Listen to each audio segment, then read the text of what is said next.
அதே நீங்கள் western side போனீங்கன்னா மாமிச உணவை பிரதானமாகவும் கார்போஹைட்ரேட் அன்னசத்து அவன் வந்து ஒரு பீஃப் ஸ்டீக் ஒன்று பெருசாக வச்சுப்பான், ஒரு 2 ஸ்லைஸு ஒரு கார்லிக் ப்ரெட் டோஸ்டட் வச்சுருப்பான்.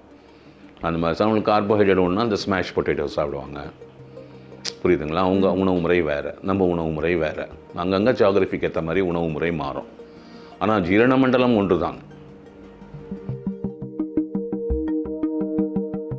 இவ்வளோ நாள் வந்து வயிறை வந்து ஒரு இந்த கிரைண்டிங் மிஷின் அரைக்கும் ஒரு இயந்திரமாகத்தான் நினைத்து கொண்டிருந்தார்கள். இப்போ தான் புரிஞ்சுக்கிறாங்க இந்த 20-30 வருஷமாக. இந்த உள்ளே இருக்கிற அந்த ட்ரில்லியன்ஸ் ஆஃப் மைக்ரோ ஆர்கானிசம்ஸ் இருக்குல்ல, அது நம்ம சாப்பிட்ட சாப்பாடை அவ்வளோ ப்ராசஸிங் பண்ணுறாங்க அவங்க. அப்போ தான் அவங்க உடல் ஏற்றுக்க முடியும், உடல் ஏற்றுக்கும். அது ஒரு உயரிய விஞ்ஞானம் நம்மக்கிட்ட நிறைய ஸ்டேஜஸில் இருந்திருக்கு. அது இன்றைக்கி வேறு மாதிரி வேறு மாதிரி ஷேப்பில் இருக்குது, அவ்வளோதான். இதில் வந்து இந்த நுண்கிருமிகள் மிக முக்கிய பங்களிக்கிறது எல்லா இடத்துலையும். சிறிது சிறிதாக அழித்து விடுகிறது. அதை உடல் மறுபடியும் உருவாக்கவில்லை என்றால் நாம் பர்மனண்ட்டாக இன்டைஜஷன் ப்ராப்ளம் போய் உட்கார்ந்துடுறோம். அது வந்து பல வியாதிகளுக்கு வித்திடுகிறதுன்னு கொடுத்துட்டாரு. அந்த வீடியோ அங்கே இருக்கு, போய் பாரு.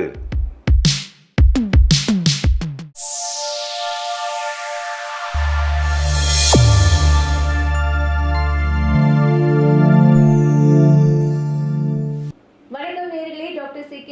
யூடியூப் சேனலுக்கு உங்க எல்லாரையும் அன்புடன் வரவேற்கிறோம். இன்னைக்கு வந்து ஒரு சுவாரஸ்யமான டாபிக்ஸ் அண்ட் எபிசோடு தான் நம்ம வந்து ஸ்டார்ட் பண்ண போறோம். நிகழ்ச்சிக்கு போகலாம் வாங்க. வணக்கம் சார். வணக்கம். எல்லாருக்குமே வந்து இருக்கிற ஒரு காமனான ஒரு ப்ராப்ளம் இப்போ வந்து ரொம்ப காமனாகவே ஆயிடுச்சு சார். நான் கேள்விப்படுற வரைக்குமே இன்டைஜஷன் சார். ஏதாவது ஒன்று சாப்பிட்டா இல்லை சார் டைஜஸ்டே ஆக மாட்டேங்குது. அந்த டைஜஷன் பண்ணுறதுக்குன்றதுக்கு தனியாக ஏதாவது வந்து சாப்பிட வேண்டியதாக இருக்குது. அந்த இப்போ நான் வந்து ரீசெண்டாக பார்க்குறேன் சார், அந்த டைஜஷனுக்குன்னு சாப்பிட்றதுக்குன்னு ஒரு கேப்சூல் வாங்கி வச்சுருக்காங்க, இல்லைன்னா புளிப்பு மிட்டாய் மாதிரி ஏதோ வச்சுட்ருக்காங்க. ஹோம வாட்டர்லாம் குடிக்கிறாங்க சார். இது என்னது சார்? இது எங்கே கொண்டு போய் முடிய போகுது? உண்மையாகவே இந்த இன்டைஜஷன் வந்து அது ஏதாவது ப்ராப்ளமா? உங்களுக்கு இருக்கா? எனக்கு இல்லை. உனக்காவது இல்லை? ஓ, ஸோ எனக்கு ஆகுதுன்னா நான் கேட்கக்கூடாதா? அப்போ இந்த டாப்பிக்கை க்ளோஸ் பண்ணிடலாமா? நம்ம வேறு ஏதாவது? இல்லைம்மா, உனக்கு இருக்கான்னு கேட்டேன். உனக்கு இன்டைஜஷன் இருக்கா? இவ்வளோ சீரியஸாக கேட்குறியே, ஒரு வேளை உனக்கு இருக்கும்னு நினச்சேன். உனக்கு இல்லைன்னா கலாய்க்கலாம். இல்லை, உனக்கு இருக்குதா இல்லையான்னு கேட்டேன். இல்லை, நம்ம டாபிக் நீங்கள் என்ன கலாய்க்க வேணாம் சார். ஏன்னா எனக்கும் வந்து இப்போ எல்லாரும் கேட்குறாங்க, எதுக்கு சார் அமிர்தாவை திட்டுறீங்க சொல்கிறீங்கன்னே கேட்கறதுக்கு இருக்காங்க சார். அப்படியா? ஆமாம். நான் எப்போமா திட்டினேன் உன்னை? திட்டவே இல்லையே. நீங்கள் எந்த சொல்லி என்னை திட்டாமல் இருந்திருக்கீங்கன்னு மட்டும் நான் திட்டினா நீ தாங்குவியா? தாங்க முடியாது உன்னால். திட்டுறது வேற. சரி விடுங்க. இது இன்டைஜஷன் ஜீரண மண்டல கோளாறு பற்றி கேட்குறீங்க. ஆமாம் சார். ஜீரண மண்டல கோளாறு வந்து இன்னைக்கு 10 பேரில் 8 பேருக்கு இருக்குது. ஆமாம், ப்ராப்ளம் தான். பின்ன கண்டிப்பாக ப்ராப்ளம் இல்லாமல் என்ன பண்ணுறது? இன்டைஜஷன் ப்ராப்ளம்னால வயிறு உபசமாக இருக்குமா சார்? ஆமாம். ஓகே. ஜீரண மண்டலம் வந்து நம்மளால் அதை படிக்க முடியாதுமா, கஷ்டம். ஓரளவுக்கு புரிதல் இருக்குது நவீன விஞ்ஞானத்தில். ஆனால் ஜீரண மண்டலம் படிக்கிறது வந்து ரொம்ப கஷ்டம். ஏன்னா அதனுடைய ரசாயனம் இருக்குது பாருங்கள், அதை வந்து நம்மளால் புரிஞ்சிக்க முடியல.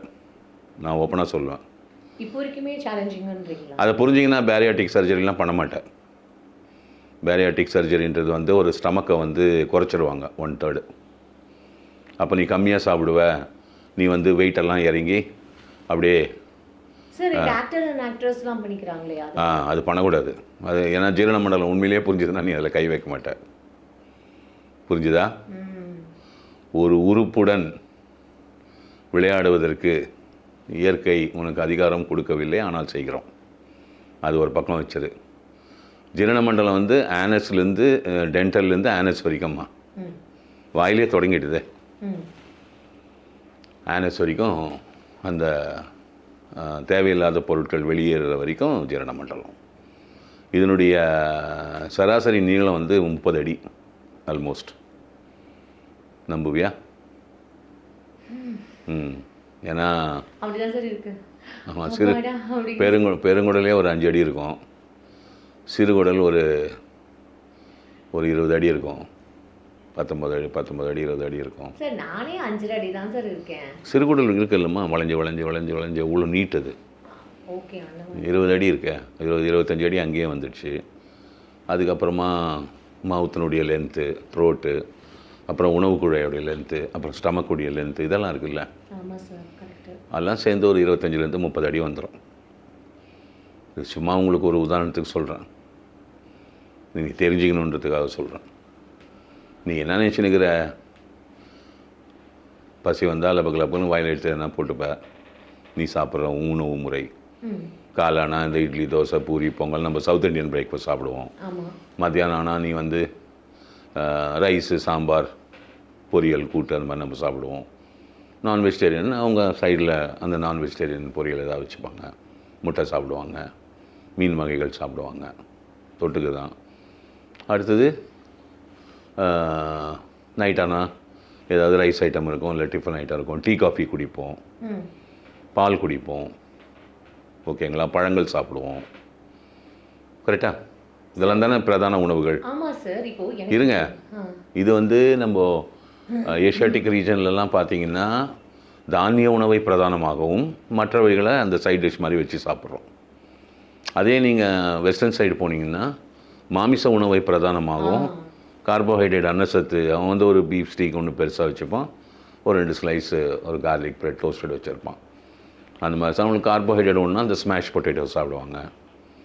புரியுதுங்களா? அவங்க உணவு முறை வேறு, நம்ம உணவு முறை வேறு. அங்கங்கே ஜியாகிரபிக்கு ஏற்ற மாதிரி உணவு முறை மாறும். ஆனால் ஜீரண மண்டலம் ஒன்று தான். இப்போ இதில் என்ன நீ புரிஞ்சிக்கணும் அப்படின்னா, ஜீரண மண்டலத்தை பிரதானமாக கொண்டு நம் உடலில் நம்மோடு பிறந்து வளர்ந்து வாழ்ந்து கொண்டிருக்கிற நுண்கிருமிகளின் உலகம். இதை தான் நீ புரிஞ்சுக்கணும்.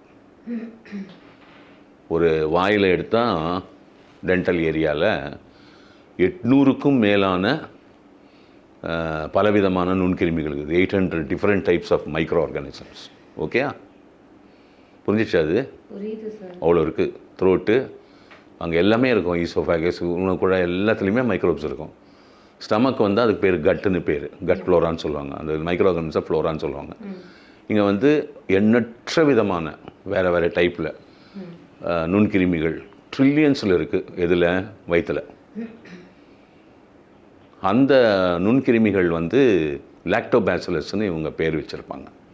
Different types of lactobacillus bacterias. இதில் ஒரு சில தீமை பயக்கக்கூடிய பாக்டீரியாஸும் இருக்குது. இது புரிஞ்சிச்சா? அப்புறம் இன்டெஸ்டினல் ஃப்ளோராஸ் இருக்கும். சிறுகுடலில் அங்கே நுண்கிருமிகளின் உலகம், பெருங்குடலில் நுண்கிருமிகளின் உலகம், கோலோனில் ஒரு மிகப்பெரிய நுண்கிருமிகளின் உலகம் இருக்குது. இதை தான் இப்போ 30 வருஷமாக படிச்சுன்னு வராங்க. புரிஞ்சுதுங்களா? இது வந்து எப்படி புரிஞ்சுக்கிட்டாங்க? பேசிக்ஸாக புரிஞ்சுக்கிட்டாங்க விஞ்ஞானிகள். இவ்வளோ நாள் படிக்கல. இது 1990க்கு அப்புறம் தான் இது வேகம் எடுத்து படிச்சுட்டு வராங்க. ஆனால் இவங்க கொடுக்கக்கூடிய அந்த ரிசர்ச் ஃபைண்டிங்ஸ் வந்து யாரும் ஏற்றுக்கிறது இல்லை. வியாபாரம் அடிபட்டுரும், அதோடு நிறுத்திப்போம். ஒத்துக்கிறது இல்லை, தூக்கி it is put behind the carpet இது வரைக்கும். ஆனால் இதுதான் உண்மை. என்னென்னா, உயிரணுக்கள் இருக்கு இல்லையா, ஹியூமன் செல்ஸ், அதுக்கு ஒரு ஃபங்க்ஷன் இருக்கும் இல்லையா. ஒவ்வொரு உயிரணுவும் ஃபங்க்ஷன் ஆனால் தானே நீ இயங்குவேன். So individually every cell has to function. ஒவ்வொரு உயிரணுவும் தனித்து இயங்கி கொண்டிருக்கிறது, ஒன்றோடு ஒன்று சேர்ந்தும் இயங்கி கொண்டிருக்கிறது. அதுக்கு தனியான இயக்கமும் இருக்குது, கூட்டான இயக்கமும் இருக்குது. இந்த ஹியூமன் செல் ஃபங்க்ஷன், இந்த உடலுக்குள் இருக்க உயிரணுக்களின் செயல்பாடு நுண்கிருமிகளின் செயல்பாடை சார்ந்திருக்கும். புரிஞ்சிச்சா? நுண்கிருமிகளின் செயல்பாடு உயிரணுக்களின் செயல்பாடை சார்ந்திருக்கிறது. ரெண்டும் interdependent. The function of the human cell is basically dependent on the microorganism function. The function of the microorganism is dependent on the cell function. இவங்களுக்குள்ள என்ன கம்யூனிகேஷன் நடக்குதுன்றதை நம்மளால் பார்க்க முடியாது. இது புரிஞ்சிடுச்சா? பிரமிப்பா இருக்கு சார். என்ன தகவல் பரிமாற்றம் நடக்குது, how they are communicating with each other, அதை வந்து என்ன கேட்டால் கட்சி வரைக்கும் பார்க்க முடியாது. இது ஒரு பக்கம் ஓரமாக வச்சுருங்க. இப்போ நீங்கள் சாப்பிட்ற சாப்பாடில் நிறைய சலைவா மிக்ஸ் ஆகணும். உமிழ்நீர், ஆமாம், உமிழ்நீர் தான் பிரதானம். உங்கள் உமிழ்நீர் சுரப்பிகள் சரியாக சுரக்கலைன்னா கிட்டத்தட்ட ஒரு மனிதனுக்கு 1லேருந்து 1.5 லிட்டருக்கு மேலே உமிழ்நீர் உள்ளே போகுது டெய்லி சாப்பிட்றது, 3 வேளை சாப்பிடும்போது. நல்லதா சார் அது? அதுதான் அற்புதம். எவ்வளோக்கு எவ்வளோ போதோ அதுதான் உன்னுக்குள்ளே சுரக்கிற உமிழ்நீர். உமிழ்நீரோடு கலக்காத எந்த பொருளையும் உடல் ஏற்றுக்கொள்வதில்லை. இது புரிஞ்சுக்கோ. நல்லதான்னு கேட்குற, அவ்வளோ நல்லது. அதுக்கப்புறம் தான் ஸ்டார்ட் ஆகுது எல்லாமே. இவ்வளோ நாள் வந்து வயிறை வந்து ஒரு இந்த கிரைண்டிங் மிஷின், அரைக்கும் ஒரு இயந்திரமாகத்தான் நினைத்து கொண்டிருந்தார்கள்.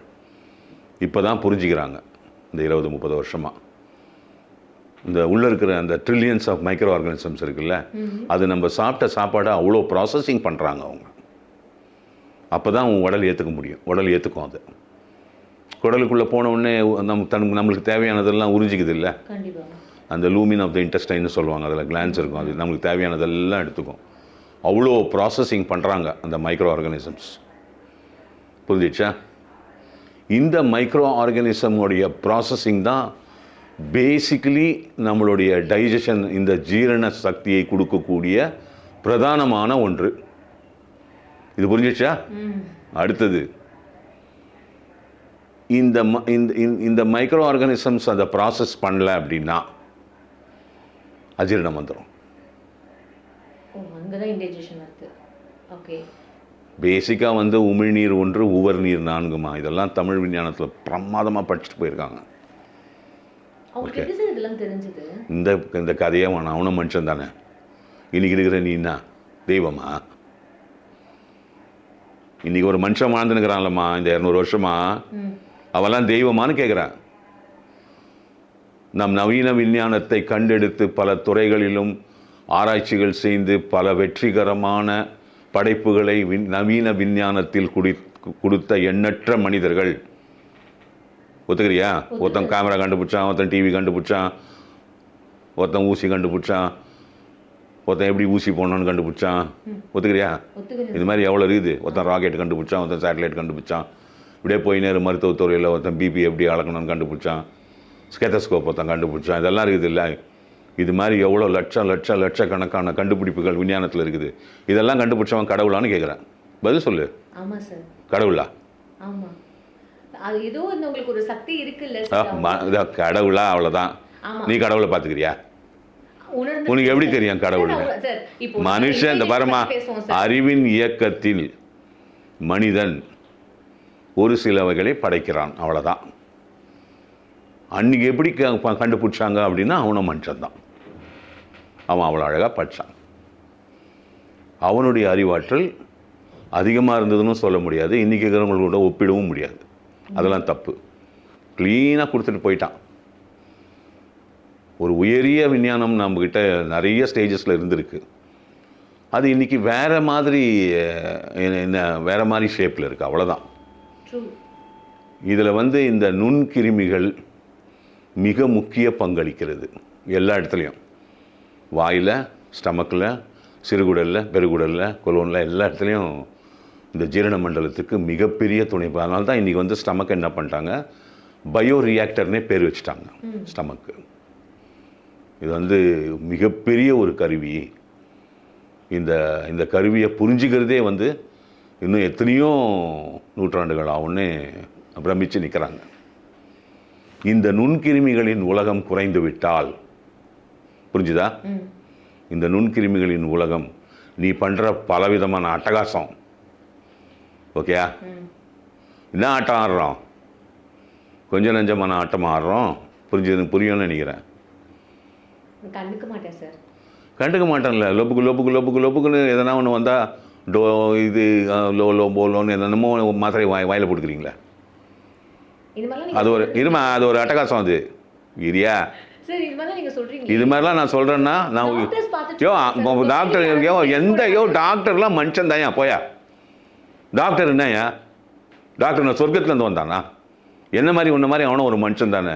அவனுக்கு எம்பிபிஎஸ் சீட்டு கிடச்சிது, போய் படித்தான் டாக்டர். நான் போயேன். என்ன டாக்டரு? அவன் பொருளில் அவன் செய்கிறான், மருத்துவ உதவி கொடுக்குறான் மக்களுக்கு. உன் தொழிலில் நீ செய்கிற, டிவியில் நியூஸ் படிக்கிற, எல்லாருக்கும் செய்தி தெரியணும்னு. என் தொழிலில் நான் செய்கிறேன், அவ்வளோதானே. இதில் என்ன இருக்குது டாக்டர்? ஃபிசியாலஜி அண்ட் ஃபார்மகாலஜி அப்படின்னு ரசல் ஜஃபீத் ஒரு ப்ரோக்ராம் இருக்குது, போய் பாரு. Is the top most scientist in the world today. Is about 88 years old. இது Jewish, who lives in Seattle in America. கொடுக்குறாரு ஃபிசியாலஜி அண்ட் ஃபார்மகாலஜி. அதில் என்ன கொண்டாந்து கொடுக்குறாருன்னா, without understanding the human physiology we have gone far ahead with pharmacology. அதாவது மருந்துகள், நாம் சாப்பிடும் எண்ணற்ற மருந்துகள் நம் உடலுக்குள் வயிற்றுக்குள் இருக்கும் நுண்கிருமிகளை சிறிது சிறிதாக அழித்து விடுகிறது.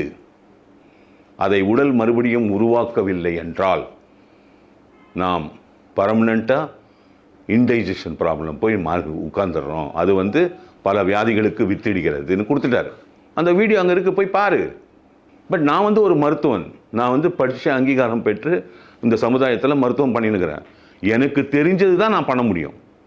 ஸோ எனக்கு வியாதி உள்ளவர்கள், நான் ஒரு அலோபதி டாக்டர் என்கிட்ட வரும்பொழுது அவங்களுடைய அந்த உபாதைகளை நீக்குவதற்காக என்னென்ன மருந்துகள் இருக்கோ மார்க்கெட்டில் அதை நான் எழுதி இது இந்த மாதிரி சாப்பிடுங்கன்னு கொடுத்து அனுப்புகிறேன். புரியுதுங்களா? இது இந்த பக்கம் மாட்டிக்கின்னு நிற்குது, அது அந்த பக்கம் மாட்டிக்கின்னு நிற்குது. இது ரெண்டுத்தையும் எப்படி ஒன்று இணைப்பேன்? இதெல்லாம் ஒரு பக்கம் வச்சிரு.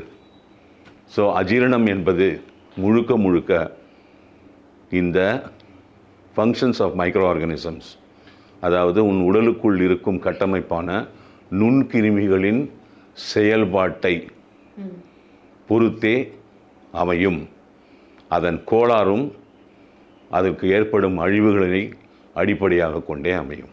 வணக்கம் சார். ரொம்ப அழகாக எங்களுக்கு எக்ஸ்பிளைன் பண்ணியிருக்கீங்க. ஃபஸ்ட்டு ரொம்ப தேங்க்ஸ் சார். அந்த இன்டைஜஷன் ஆகட்டும் சரி, எந்த ஒரு பிரச்சனையாக இருந்தாலும் சரி, அதுக்கான தீர்வு எல்லாத்துக்குமே இருக்குது. But we need patience and we need to follow certain things. அதுதான் சார் எப்போவுமே நமக்கு சொல்கிறது.